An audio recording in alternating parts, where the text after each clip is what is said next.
for a while. Now, listen, Becky was just bullying that girl in the ring, and it's just like, Rebecca, no, you can't be bullying the folks. But baby, Rebecca ended up.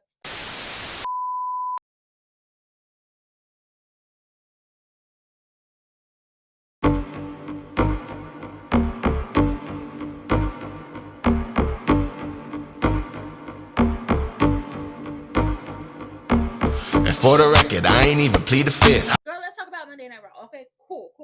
Your favorite cousin's here to talk about Monday Night Raw with you. First of all, shout out to Maxine. Maxine surprised me. You could definitely see that she's been working with Natty. I want to see her get more comfortable, like on Raw in matches. Like we know she has matches on main event, and we also know that they work house shows, or what little house shows they do have, live events is what they call them. So Maxine definitely surprised a lot of people, and she had the people chanting "Let's go Maxine" for a while. Now listen, Becky was just bullying that girl in the ring, and it's just like, Rebecca, no, you can't be bullying the folks. But baby, Rebecca ended up putting a disarmor on Maxine, and Maxine tapped out. And I was like, Maxine, girl, I'm right there with you. Cause shit, you not gonna break my arm. I'd have seen what you could do. So, well, Tozawa and Natty get in the ring, Rebecca over there talking trash to Maxine. It's just like, oh, don't do that. She attacked Natty. Maybe this is getting messier and messier.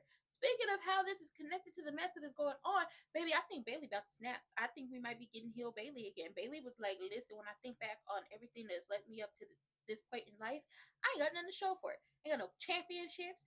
She got checks, but it's just like, ain't got no championships, ain't got no friends. I'm all alone. I feel alone. Ain't nobody around me. I blame myself. Like, I was a role model before I even knew what a role model was in this industry or what I was supposed to do.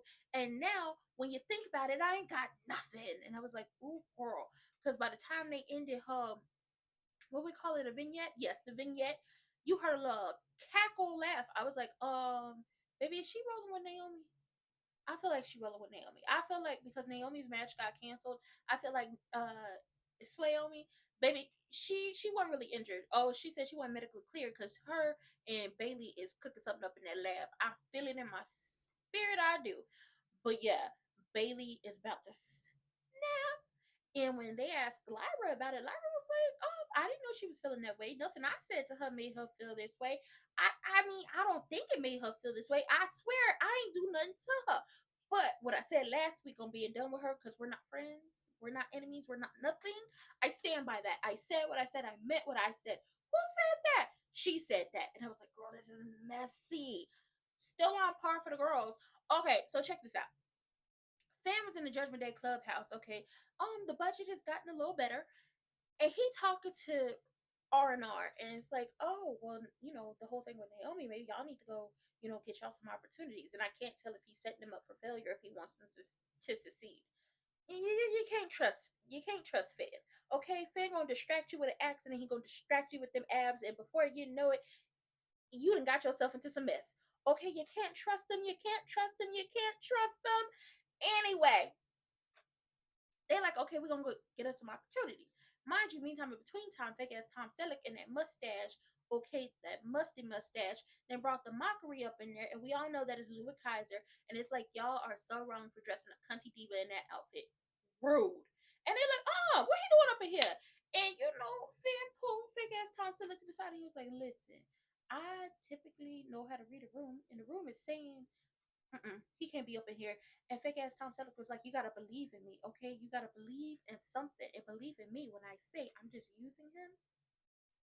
When Triple Mania happens, I could bring the AAA Mega Championship back to us.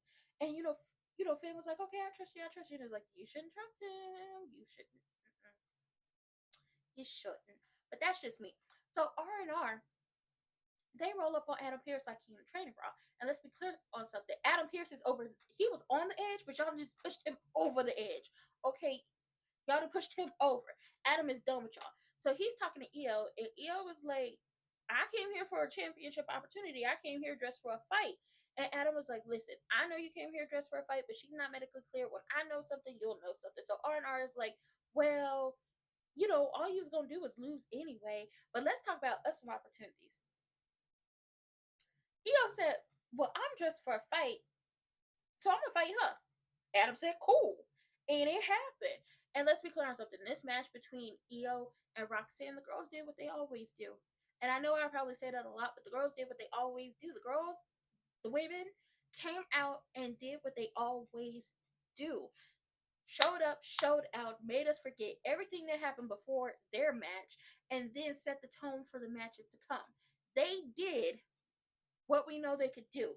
Now, ultimately, it broke down because Raquel was distracting the ref, and then the Kabuki Warriors. Because before Io went out there, the Kabuki Warriors was like, "Let's go out there with you, make sure everything's okay." And Io was like, "I can do it by myself. I didn't beat her before. I'll be good." So the Kabuki Warriors came out there, and it was holding Roxanne, but Roxanne got loose, and Io almost ran into him, but they ended up getting knocked off the apron. And Roxanne picked up the win. Like, she rolled her up, but she had a handful of tights. So Io lost. And it's just like, ooh. So when the girls get backstage, it's like, you ain't helped me. I lost. And Asuka pushed her. And Kyrie was looking like, I don't know who I should go with, but she ended up going with her Kabuki Warrior's sister. And it's just like, oh my God, she might have had a friend no more. Oh my God. Stephanie rolled up on Io and she was like, you're not the only one who was promised a championship match. Like, girl, please. And Big Mama, because we knew Big Mama was in Canada, and they had pissed her off somehow, some way. I don't know what happened, but they had pissed off. Big Mama was like, listen, I knew you could have beat Roxanne. That's neither here nor there. I don't think she could beat you.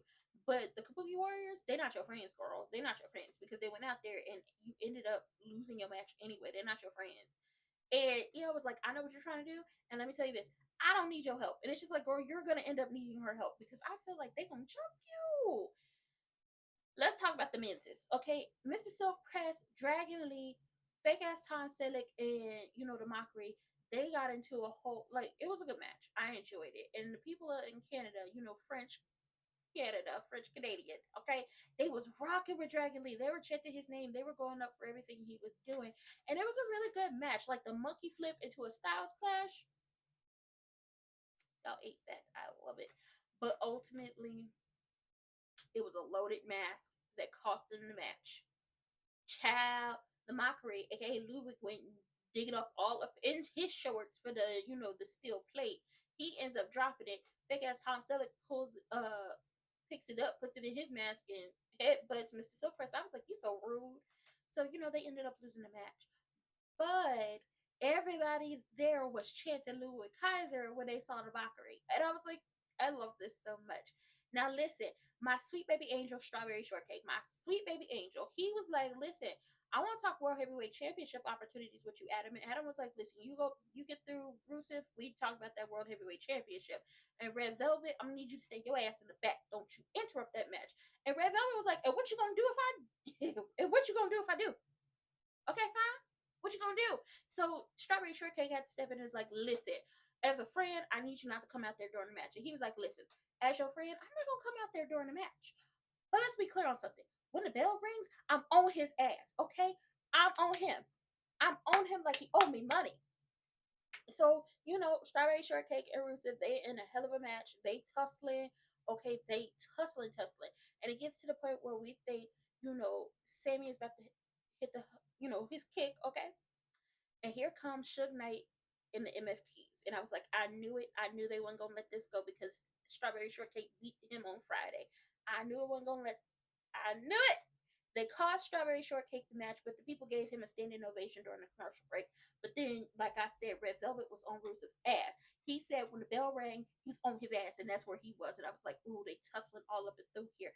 It was a mess. Adam was over the edge. He called cussing Nick out. He was cussing everybody out. The New Day plus Grayson caught themselves rolling up on him like he was in a training ground. He was like, if y'all got a problem with Penta, y'all can take that up with him next week. Let's be clear on something. And don't follow me because I'm busy now and I had a hell of a day. And it's just like, ooh, baby, this is messy. Larry's daddy and LA Knight, well, no, Mr. Talk Game is his new name. Larry's daddy and Mr. Talk Game got into a war of words, which eventually had the fake ass Long Island Medium come out there. And then Larry's daddy told him he would punch him in both of his chins. And I was like, baby, that's messy. But it ends with Larry's daddy, Mr. Talk Game, and Team Bron Bron in a match later on for the main event, right? Replacing the girls. Juicy J was like, listen, I'm going to give receipts to the people who need it. I had to handle some business last week. And LA Knight, he was like, also, I'm on Team Bron Bron and Kitten Hill's ass because I want my opportunity to get my championship back. LA Knight was like, the line start behind me. Juicy J said, baby, let's be clear on something. I destroy the line and I'll put your ass to the back of the line. But ultimately, the main event broke down because Kitten Hill lied and said he was leaving, and Juicy J had to come out there with a chair and some shorts on. Crash Out King coming back, and Adam said, y'all better stop playing with him. So, Clash in Paris, a fatal four-way. Kitten Hill, Juicy J, Larry's Daddy, and Mr. Talk Game. Whoo, mess.